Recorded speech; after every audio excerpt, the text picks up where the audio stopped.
Alright everybody, as you can see, I've been sanded all the way up there, and I got a video. I'll probably plunk it on the beginning of this one, but I heated that epoxy panel bonding adhesive with the heat gun a little bit, and seemed to dry it out, cause it to set up. So it's supposed to have been about, I don't know, 40 degrees today. I don't know, it's still pretty cold, but my feet are about like ice cubes now. It's about a little like 4 o'clock in the afternoon. I'm done. My arms are tired, so my feet are frozen, and I'm gonna go and take a hot shower. But I used new DA, and I used I think 40 grit paper. What this is? I'll package out here. Yeah, it's 40. I like buying them in big packages because I like to change them a lot, and don't really want them like this. They tend to get gummed up. This, I think, some of that panel bonding adhesive, but so I'll switch them a lot. I don't even know how good the one is. The ones are pretty good. On there. Some of that too is this black rust converter, whatever it was, primer. But as you can see, I have get you down there. I'm gonna get in a chair because I can roll around and I'm lazy.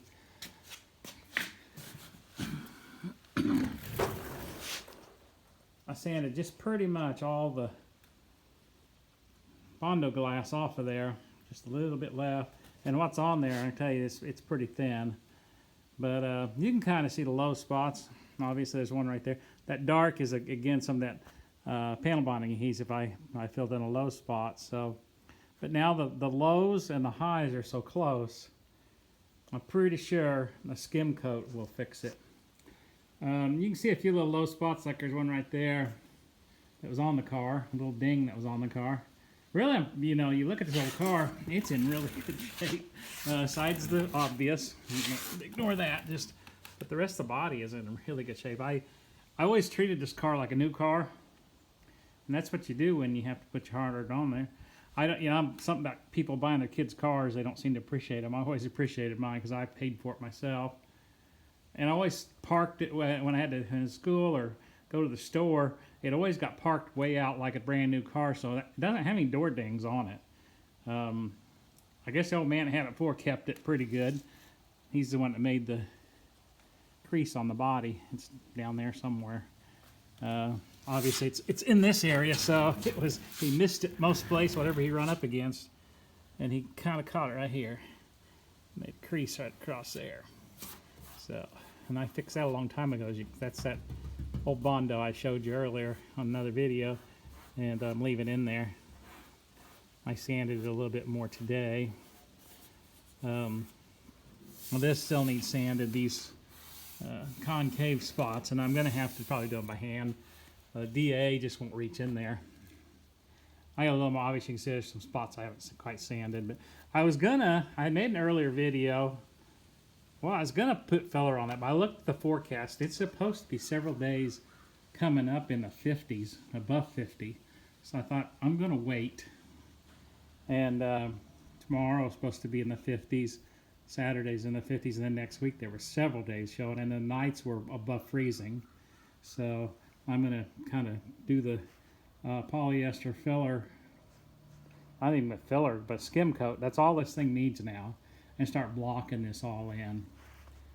That's my next stage, and to me it looks better every time, so I don't know what you guys think, but you're not here, you can only see it far, obviously in video, but it's looking pretty darn good. I'm going to get that tire back off of there, but better than it's ever looked since I've owned it for 40 years. But so the next thing again is that, and then of course I went ahead and sanded this. I'll show you how that goes. And I sanded that. Kind of be critical forward here just a little bit. There's that lead that we talked about, and it's actually sending a little high. I may have to run a little bit of filler right on the sides. I'll try to block it in a little bit better, but they didn't probably spend a lot of time. Obviously, it was on the assembly line, letting that line in on the roof there. Yeah, they got lazy. 64. It's at least the sedans. See, that's not even. It's just spot welded on there. And there's a piece of trim goes over top of that. So they didn't lead this seam at all. So I've got to get in here and just kind of sand that a little bit. There's some goopy stuff that was around the bolt holes I got to get off of there. Clean that up. Get that all sanded so I can put some paint on it. But I thought I'd go ahead and do this. So my goal now, I change it a little bit at times. I'm going to try to keep working on one panel at a time. In this case, this right rear quarter panel. I'll just epoxy that whole thing when I get this done. Hopefully the weather, by the time I get to that point, will have a nice enough day I can spray some epoxy on that. And I'll spray all the way up here. I'll spray this edge. So I'm going to try to finish from here down, and then from the door that way. Of course, you guys know my doors are in really good shape. There's not even door dings on them. One of them has none. I don't remember if it's this one or the other one. But when I sanded them a couple of years ago and put this black primer on there, I was just totally amazed that one of them didn't even have a door ding. So, but some of the work I had done here, you see there's some little filler, the spot of filler here. Now this is from a couple of years ago. That's not 40-year-old filler. That real whitish yellow stuff was from when I did this. And I went ahead and sanded this. I'll probably run a skim coat over it. It's never going to not crack. I probably shouldn't have done that, but you can see it's already cracked out right here. I'll sand this again. And I don't know, may use a little pond bonding adhesive to spread in there for the first coat after I sand that back a little. Sand that down, get that flat.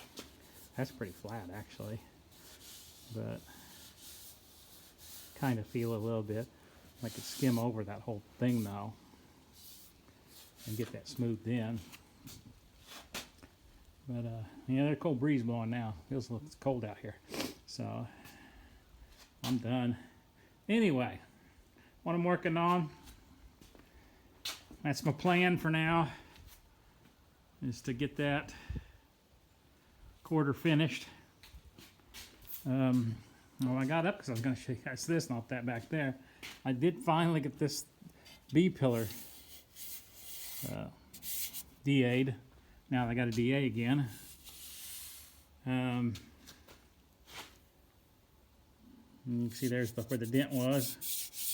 So when I'm doing that other, I'll go ahead and fill that hole, that low spot there, and get this finished. So I like to get everything from this door back, and then of course up to the, at least up what I've got sanded off, epoxied and finished. Get the dents all fixed. Like I say, I may do a little filler here, even that up, smooth that out, put a skim coat over that, and so that's a little bit better, and then block it in. From this on out, I'll probably be doing a lot of hand blocking because I need to get this all flat, or you're going to see it, because those are such big flat slabs of metal. They need to be, you know, pretty flat. On the coves, I'll probably use, I've got a pool noodle with a, and I can shove a 1-inch piece of 1-inch PEX pipe inside of it, and so I can cut them however long I need them, and wrap that PSA paper around it, and sand. I'll probably have to sand these and even them up, and around the wheel arch here, which it's coming along. It's getting kind of evened up. This, like again, I keep saying, since I put this next coat of filler on there, it's really going to make a difference on this car, I think. So just bear with me, and should look good. I'm trying to work a little bit on my camera, not kind of waving around much as I am right now, and keeping my finger out from in front of the lens. But I have to concentrate and hold the camera steady. So hopefully I'll get better. But anyway, hopefully next time you guys see that, it'll have a coat of polyester filler on it. And again, you can see where the welds were. That's where all this stuff is. That's where it was welded. Some of it's a little high. I tapped in back here. This is a weld here. Tapped it back a little bit, and so it's not quite as proud. And of course, it's gonna, plus this low spot. So I've got that, and you can see that weld right there. I tapped it back a little bit because it's got a little bit. I think it'll be all right. Getting this sweep up here smooth is a little tough. I kind of wish I'd welded those in a different spot, but it's what I did, so it's what I got to work with. And again, this old car is in good shape. It's not beat up at all, as you can see. If it wasn't for the rust over the rear wheel wells, which is gone now, it would have been in really, really good shape. And so in the process of doing this part back here, obviously I'll get that so I get my windows in, and I actually did. Hey, by the way, I started sanding around the window frame here. So this needs to be all sanded. The rest of this black goopy stuff needs to come off of here. That needs scraped off and then cleaned off probably with some acetone or something, and then sanded. Because this all needs painted. That in here, gray, body color, before I can put the back window back in. So I got to get finished all around these windows, this and the windshield. And, well, actually these two. As you guys know, there's a little track that goes in here. So I've got to get finished around these. But these I'm going to, I think I told you already, thinking about painting these satin black. These window frame and the door frame. And actually they're all window frames. And this will be gray. Car's gonna be gray. I think everybody knows that by now. But I want to get this all sanded here and ready for paint. And of course, again, these the B pillar, door frame, window frame on the door. It's not the door frame. And get this ready. I'll probably just paint this drip rail. I don't know. Yeah, I'll probably paint it satin black, so it'll be satin black up under here. And then, of course, there's a piece of stainless steel trim that goes over, it snaps over that. So, and then it'll be gray here. This will all be gray. But,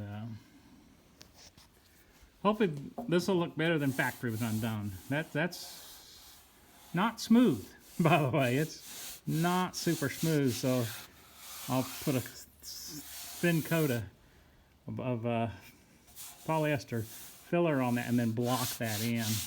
So like I say, it'll probably look better than it did from the factory. But get all these little spots fixed. So it's coming along. I got an okay day to work with. My hands are a little cold right now. I had gloves on earlier, so I survived. But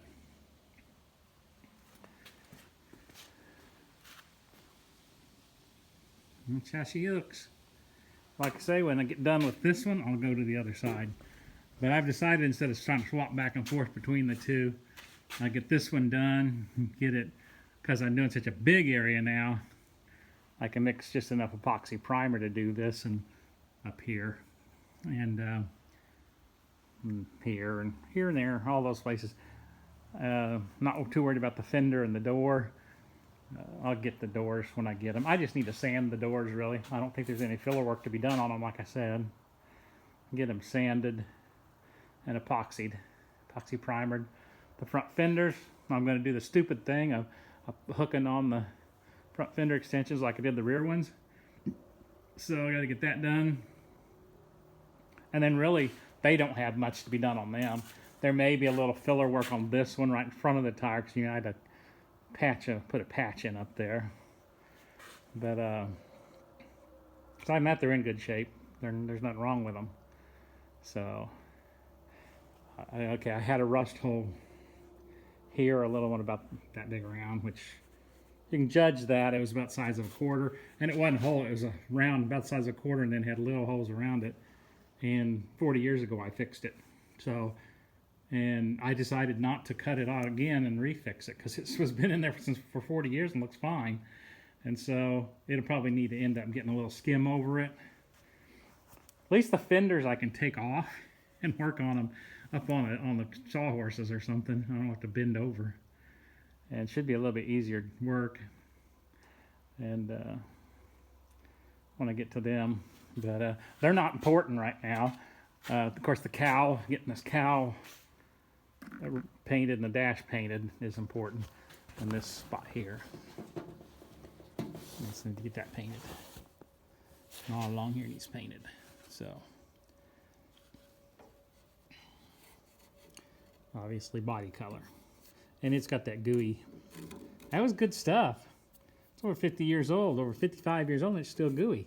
So whatever that was they used to go around that windshield and the back window was certainly stayed pliable for a long time.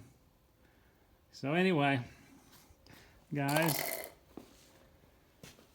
don't misunderstand me when I say I only have to be satisfied. That don't mean you can't criticize it as long as it's creative. Just don't call me a stupid idiot and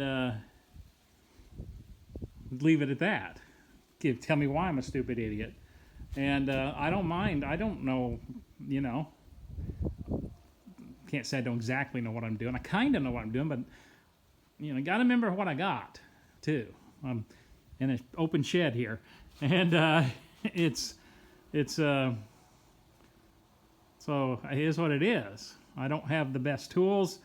I don't have a shop full of equipment. I don't have a paint booth. You know, I do have a compressor and a spray guns, cheap ones. So, you know, you can't expect it to be like it is if I went to some perfect conditions. I don't have perfect conditions to work in. But hopefully it'll look good when I'm finished. And again, my goal is that nobody can tell I actually worked on it. So I don't know shoddy work on there. And but again, at the end, I have to be satisfied, and it has to last. And I figure I'll go on my laurels. If the work I did 40 years ago, some of it's fine. Not all of it wasn't, but some of it. So anyway, guys, I'll try to keep on plugging away, and I'll talk to you later.